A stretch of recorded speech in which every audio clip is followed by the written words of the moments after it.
Welcome back to r/LegalAdvice, where we read surprisingly interesting stories that usually don't end in a cliffhanger. If you are new to my channel, please feel free to subscribe to join our awesome community, and without any further ado, let's dive right in.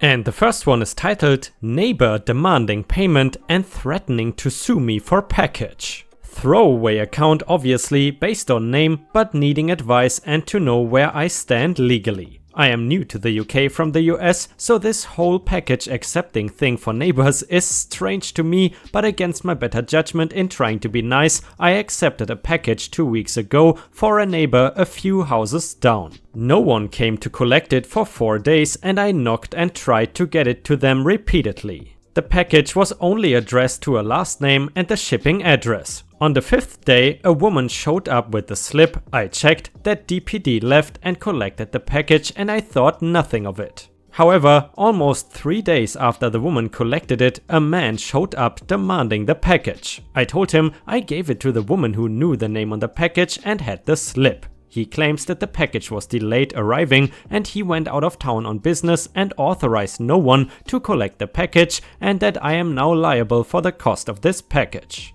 Monday, he presented me with the receipt and his business card attached. He's a solicitor to add to the fun mix to a letter demanding reimbursement within 5 business days for this package that he's claiming was a £1,400 computer, which is, I suppose, around $2,000. I talked to his direct neighbors who had spoken to him, and apparently his soon-to-be ex-wife was the one who collected the package and she's claiming she doesn't have it now. Can he hold me liable for the package? He came by this morning to discuss payment and shoved another business card through my letterbox saying he will sue me if I don't agree to pay him by Friday. And by the way guys, I'm curious, is it really not common in the US to accept packages for your neighbor? Because here in Europe we often do that.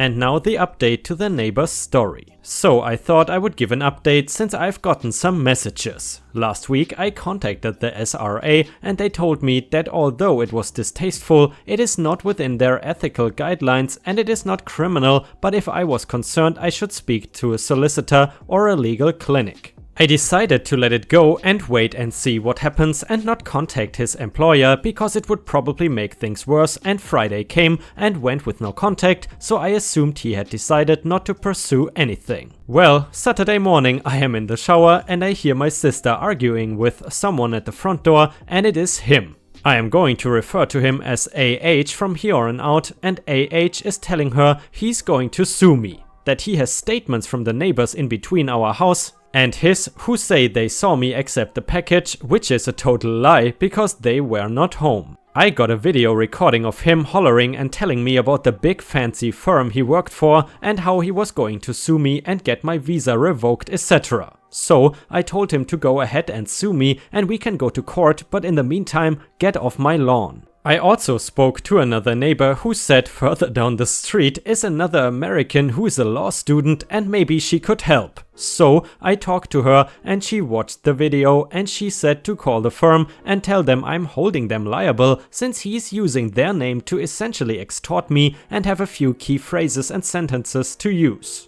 So yesterday I called his employer and asked to speak with their HR office, and I got a woman on the phone and told her I have a video concerning one of your employees that is urgent and I wanted to email it to her. Reluctantly she gave me her email and I gave her my info and she said she would watch it and call me back. About an hour later she called back and I explained everything that had gone on and how he was harassing me over this money and using their company to threaten my living status and me personally, and I was going to hold the firm responsible since he's using their name to intimidate me. She told me that while it was a personal issue, that their firm does not tolerate being used as a means of intimidation. She said she would take care of it and that she would address the issue with AH and Mrs. AH because apparently the wife works there too. So this morning I got up to a letter in the postbox in the form of a formal apology and saying he won't sue me and that his behavior was unacceptable and aggravated by personal stress. So hopefully it is done now, but we move in September and I will be really glad. And the next one is titled, Being Harassed by Jehovah's Witnesses, What Actions Do I Need to Take? The long version, we have 3 access points to our house. Door 1, door 2 and door 3.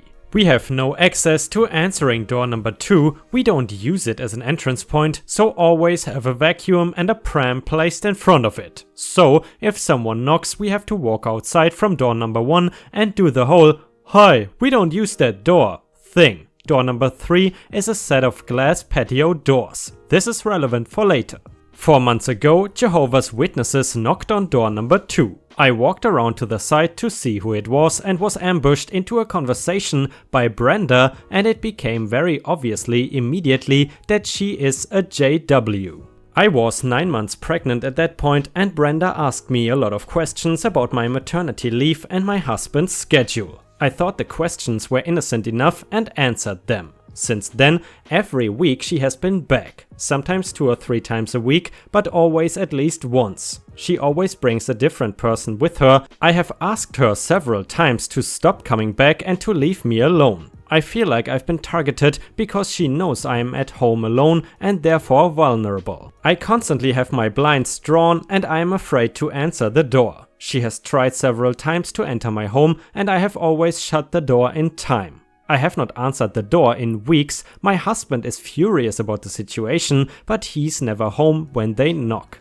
About a month ago, I informed Brenda if she did not leave me alone, I would file a restraining order. She said I could not do that as it was religious discrimination and that I cannot file an RO against the whole church. I might be able to stop her from coming, but there would always be other people from the church to come around. This weirded me out at the time, but I gathered she was probably right. I told her to F off anyway and have gone back to ignoring the door. Today, however, it went too far and I am genuinely nervous. There was a knock at door number 2, I'm expecting an Amazon package, so went out the front. I saw Brenda, said, "You need to leave me alone," and ran back inside. I locked door number 1 behind me. I sat in the front room with my baby with the blinds down. She began hammering on the bay window as she walked from door number 2 to door number 1. When she got to door number 1, she began viciously attacking the door. I am not exaggerating, she was hammering on the door as hard as she could.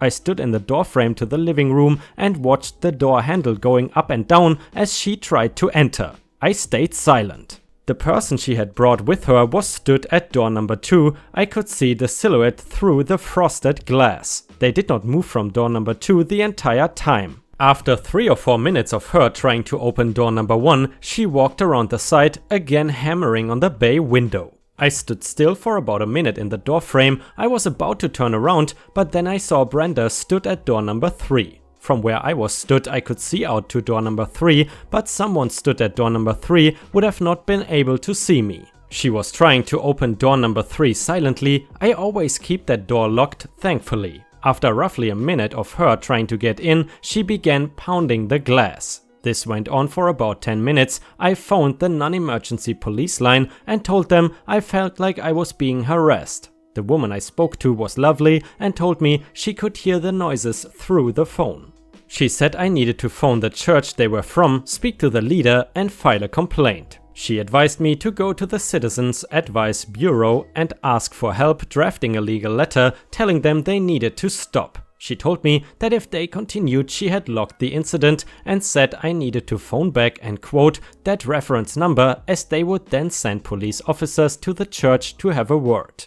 After this call, I phoned CAB to try to make an appointment and was told it would be 6 weeks or I could try going in for a walk-in appointment. I cannot go to a walk-in as I have a 3.5 months old baby and we would be there for hours. I also think 6 weeks is too long for me to be living in fear of answering my own front door. I then tried to phone the branch Brenda is from. I live in Huddersfield, and when you Google Kingdom Hall Huddersfield, no phone number for that branch comes up anywhere.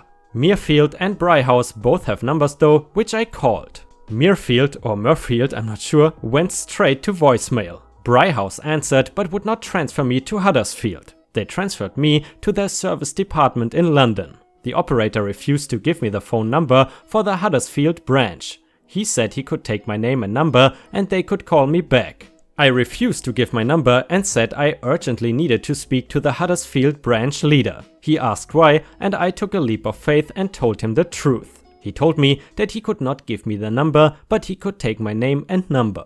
At this point I was pissed off, said some rude things and hung up. I'm annoyed and distressed, I want this to end. I felt like I was in a bloody horror movie watching her try to claw her way through door number 3. How can I get this to end? Should I phone the police again? Do I need to draft a cease and desist letter? Is it true that I cannot get an RO? Is there some sort of law they are breaking by trying to enter my home? Please help, thanks in advance. And guys, I'm curious, what would you do if you were in OP's situation, or if some crazy person tried to enter your home without your consent? Let us know in the comments, and if you have watched until here, I would very much appreciate it if you could post some star emojis in the comments and also like the video. Thank you so much. And someone in the comments suggested, and call 999 and not 101. Someone violently banging on your door and trying to get in when you are alone in the house is an emergency. Don't downplay the seriousness of what's happening. When you speak to the police, you are being harassed and threatened, and at that point you could reasonably fear for your safety. And now the update to the Jehovah's Witnesses story from before. Hi guys, it's been a week, so I thought I would share with you what has happened so far. After calling around for hours and constantly having my request for a phone number for the correct congregation refused, I decided to lie and say I had just joined the congregation and was looking to speak to one of the elders. At this point, someone from Colne Valley gave me the phone number for one of the elders named Raymond in Huddersfield. I called him, no answer, left a voicemail explaining my situation and asking him to return my call.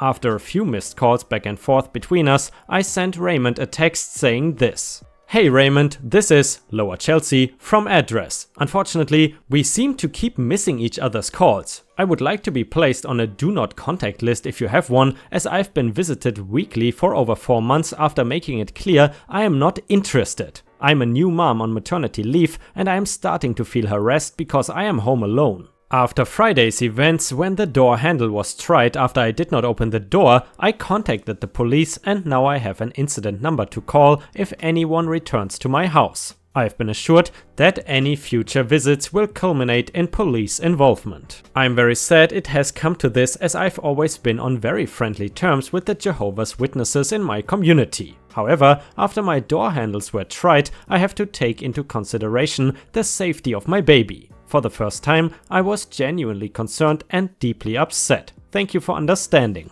Raymond called me as soon as I sent the text. He was a really nice man. We were on the phone for about 30 minutes. He was horrified and disgusted and assured me this was not how JWs are supposed to act. Now, he told me there's no one named Brenda in his congregation. He asked me to describe her and if I could name anyone she had brought with her. I gave the description but could only remember the names of 4 of the people she had brought, none of which sounded familiar to him either. He asked if she definitely went to his church. I told him that she had said she did, because she specifically described the location as by Matalan. I had thought it was weird at the time because usually the JW that visit my area are from Lockwood or Colne Valley. Raymond was even more concerned and started echoing some of the sentiments you guys had said, aka that she might not be a real JW, just someone posing to try to gain access to people's homes, or she might be mentally unstable and trying to preach to people who are not on her patch. He told me if she turned up again to call the police immediately. He also told me that in the meanwhile he was going to call every congregation in a 20-mile radius, give her description and put my address on a do not contact list. He was very sorry and said he hoped her behavior had not blighted my view of all JW.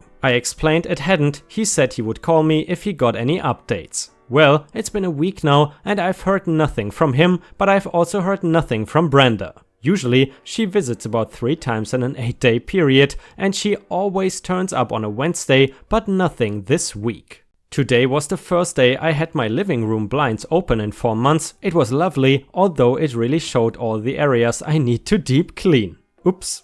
If she comes back again, I will just phone the police immediately, as I still have my incident number. Thanks so much for all the advice you guys gave. And a super big F you to the guy who said I should not have reproduced. Also, please stop telling me this behavior is out of the ordinary for Jehovah's Witnesses. I know it is, and that's why I asked for help. And I gotta say, at least from personal experiences, Jehovah's Witnesses are usually kind people that don't really harass you. However, they do sometimes like to knock on your door. Feel free to tell me your experiences with them in the comments. And the next one is titled, Suspended from work without pay because a manager claims I am suicidal? Just want to know if it is lawful for my employer to suspend me without pay because a night manager where I work has claimed I am suicidal? Some background info: I am an HGV driver starting work at 2:30 AM. I've been battling depression and anxiety for nearly 2 years now, with stuff to do with my home life. I'm perfectly fine at work, just really down in the mornings when I first start. However, once I get going I am fine, not said I'm suicidal to anyone, but the night manager has sent emails around claiming I am suicidal. So, after finishing my rounds today, I get pulled into the office and told because of the emails I am being immediately suspended without pay, pending further investigation. I told them the worst thing to do to me is take my job and pay away from me. Have I got a leg to stand on? I feel it is totally unjust of them to suspend without pay by the say-so of someone else. And indeed, that sounds totally illegal. However, if you guys were in that situation, what would you have done? Let us know in the comments, and now let's see what the update has to say. And of course, before I forget, here is one comment from the thread. The person says, Junior psychiatrist here, perhaps your employer is getting confused with DVLA guidelines. These state that for group number 2 license holders, those with severe depression causing suicidal thoughts must not drive and must notify the DVLA of this. No such need if moderate and no suicidal ideation. And licensing may be granted again after 6 months. Obviously, your night manager telling everyone is a whole different issue. And now the update to the story from before. Many thanks to you all for your advice and kind words. So basically, I went to work today to see OH, whom after sitting there with for over an hour, came to the conclusion that funnily enough, I am not suicidal. After having fed this information back to the depot manager straight away, whom I then had to go see, armed with all the information that I received from you all, I went in confidently. Long story short, he's not a very good manager and would not entertain the idea of GDPR or the gross misconduct of the night manager for firing out emails claiming I am suicidal without even talking to me. He said that because the allegation has been made to protect the license of the business, he had to suspend me. After arguing some more that I am more than willing to submit to an investigation, but that he cannot withhold my pay as there is no evidence at all I am suicidal. I think with all the information I had, he felt backed into a corner, and on this occasion, as an act of good faith, he will make sure that I don't lose any pay. However, upon leaving, he said I need to consider how I present myself to other colleagues. I argued the fact that morale in the workplace is extremely low, and it is hard to pick myself up if people around me are so low. He's a new manager that is dropping people's money and changing everyone to horrible shift patterns. All his comeback was that if I don't like it, I know where the door is. And wow, that sounds like a horrible employer if you ask me. Have you ever had such a horrible employer? Let us know in the comments. And the last one is titled, I got fired from my job today for coming out as bisexual. I will refer to my boss as Dave, which is not his real name. 2 years ago, I started walking Dave's dog, and a year ago, he offered me a job at his business, which I've been dedicated to ever since. I run the dog's Instagram account and regularly post pictures of myself and the dog on my private Instagram. Today, I made a post of me and the dog making funny faces with the caption, "Yo, I'm bi by the way," as a way of coming out. My boss asked me over WhatsApp to remove the post, and I asked him why. He then said he did not want himself or his company to be associated with any sexuality, and then told me I was fired all over WhatsApp. I don't know what to do because it is with immediate effect and I'm not doing well financially. However, I don't want to jeopardize my relationship with the dog because I love looking after him. Any advice would be appreciated. Thanks, this happened in Scotland. And a user in the comments said, screenshot everything now, he can delete messages on WhatsApp, so screenshot the lot immediately. Apologies for not offering any legal advice. I feel that it won't be long until someone posts something far more helpful than I am able to. And now the update to the sexuality story from before. Thank you so much for all your advice. I don't want to go into too much detail because everything is sorted now, but I ended up going to citizens' advice, getting a lawyer, taking my employer to court, and then halfway through the case, which was going very in my favor by the way, we settled for an amount that I was pleased with. I honestly couldn't have done it without this sub. My parents told me not to take it any further, and even though I had the screenshots, I was not sure it was illegal. Thank you so much for all the support, you guys are the best, and I feel so much more comfortable as myself now, and I have a girlfriend. And with that, we have reached the end of the video. I hope you enjoyed today's content, and if you did, please don't forget to subscribe to the channel to join our amazing community. Furthermore, don't forget to go to r/ripestories on Reddit to post your own stories if you want me to read them out in a video. I hope you have a fantastic day, and I see you again tomorrow.